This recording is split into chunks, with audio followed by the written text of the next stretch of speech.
ଆଜିର ମଧ୍ୟାହ୍ନ ଭୋଜନ ପାଇଁ ଥିଲା ଲାଉ, ପାଳଙ୍ଗ ଶାଗ, ବାଇଗଣ, ବ୍ରୋକୋଲି ଆଉ ବୋଇତାଳୁ ଫୁଲ, ଗାଜର, ଆଳୁ ଏଇସବୁ।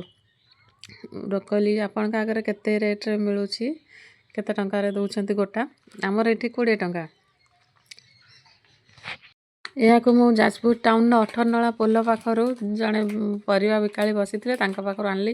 ସେ କହିଲେ ଗୋଟା 40 ଟଙ୍କା। ମୁଁ କହିଲି ଗୋଟେ ଯଦି 25 ଟଙ୍କାରେ ଦେବ ଦିଅ, 4ଟା ଦିଅ, ନହେଲେ 100 ଟଙ୍କାରେ 5ଟା ଦିଅ, ଯାହା ଦେଉଛ ଦିଅ।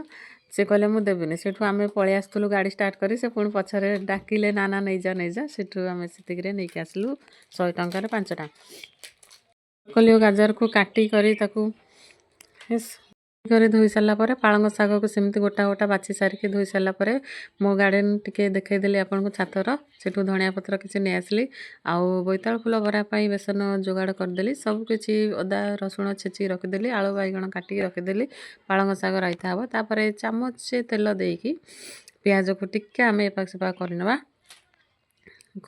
ପରେ ଆପଣ ଯେଉଁ ଅଦା ଆଉ ରସୁଣକୁ ଛେଚିକି ରଖିଥିବେ, ପେଷ୍ଟ ନୁହେଁ ଛେଚାକୁ ରଖିଥିବେ, ସେଇଆକୁ ପକେଇ ଦେଇ ତାପରେ ବ୍ରୋକୋଲି ଗାଜର ସାଙ୍ଗରେ ଆପଣ ମୂଳା ବି ଆଡ଼୍ କରିପାରିବେ ଏବଂ ହାଲକା ଲୁଣ ଦେଇକି ତାକୁ ଅଳ୍ପ ମାତ୍ର ଟାଣ ଥିବା ଅବସ୍ଥାରେ ସିଝେଇକି ବାହାର କରିନେବେ, ଯାହାକୁ ଖାଇବା ଖୁବ୍ ହେଲ୍ଦି ଥାଏ। ତାପରେ ମୁଁ ପାଳଙ୍ଗ ଶାଗ କୁଚ କୁଚ କରି କାଟିଦେଲି।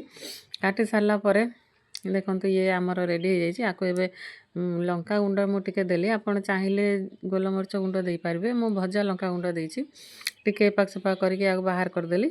ତାପରେ ଆମେ ପୁଣି ସେଇ କଡ଼େଇରେ ଟିକେ ତେଲ ଦେଇକି ତାପରେ ଫୁଟଣ ଦେଇକି ତାପରେ ଗୋଟିଏ ଲଙ୍କା ଦେଲି। ତାପରେ ସେଇ ଅଦା ରସୁଣ ଛେଚାକୁ ଦେଲି। ଦେଇ ସାରିଲା ପରେ ଏଥିରେ ଆମେ କଟା ହେଇଥିବା ଆଳୁ ବାଇଗଣ ସବୁ ପକେଇଦେବି। ପକେଇ ଦେଇକି ତାକୁ ଟିକେ ହାଲକା ଗୋଳେଇ ଦେବା। ବାଇଗଣ ପକେଇବା ସାଙ୍ଗେ ସାଙ୍ଗେ ଆପଣଙ୍କୁ ଲୁଣ ଆଉ ହଳଦୀ ପକେଇବାକୁ ପଡ଼ିଥାଏ, କାରଣ ଏହା ନ କଲେ ଏଇଟା କାଙ୍କ ସିଝା ହେଇଯାଏ ଏବଂ ଟାଣ ରୁହେ, ନରମ ହୁଏନି।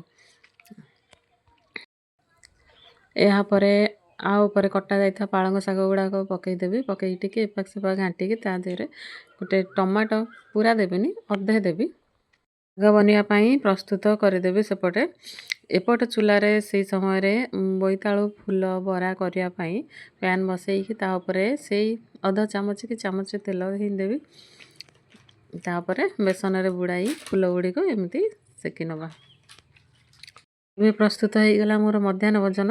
ପାଳଙ୍ଗ ଶାଗ ଆଉ ବୋଇତାଳୁ ଫୁଲ ବରା ଆଉ ଆମର ବ୍ରୋକୋଲି ଆଉ ଗାଜର ସଟେ ମାନେ ସିଝା। ଆଉ ଏତେ ସବୁ ଖାଇଲା ପରେ ଭାତର ପରିମାଣ ତ ନିହାତି ଭାବରେ କମ୍ ରହିବ, ତେଣୁକରି ଆପଣ ଲାଇଟ୍ ରହିବେ।